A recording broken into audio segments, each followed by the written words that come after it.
మాజీ ప్రధానమంత్రి రాజీవ్ గాంధీ ఆశయాలు యువత స్ఫూర్తిగా తీసుకుని ముందుకెళ్లాలని ఏఐసిసి సభ్యులు రామరెడ్డి సర్వోత్తమ్ రెడ్డి అన్నారు.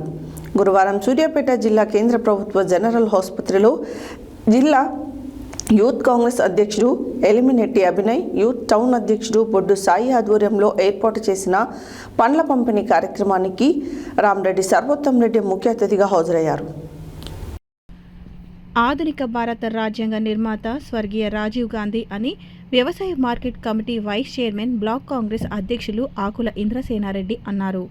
ఈరోజు రాజీవ్ ట్రస్ట్ ఆధ్వర్యంలో రాజీవ్ స్మారక భవనంలో జరిగిన భారత మాజీ ప్రధాని స్వర్గీయ రాజీవ్ గాంధీ 36వ వర్ధంతి కార్యక్రమానికి ముఖ్య అతిథిగా పాల్గొని మాట్లాడుతూ, రాజీవ్ గాంధీ ప్రపంచ దేశాలలో భారతదేశాన్ని అగ్రగామిగా నిలిపేందుకు సాంకేతిక విప్లవం, కంప్యూటర్ యుగాన్ని తీసుకొచ్చారని, 21 ఏళ్ల వయసు నుండి 18 ఏళ్లకే ఓటు హక్కును కల్పించిన ఘనత రాజీవ్ గాంధీది అని, ఆయన బహుముఖ ప్రజ్ఞాశాలి అని ఇంద్రసేనారెడ్డి అన్నారు.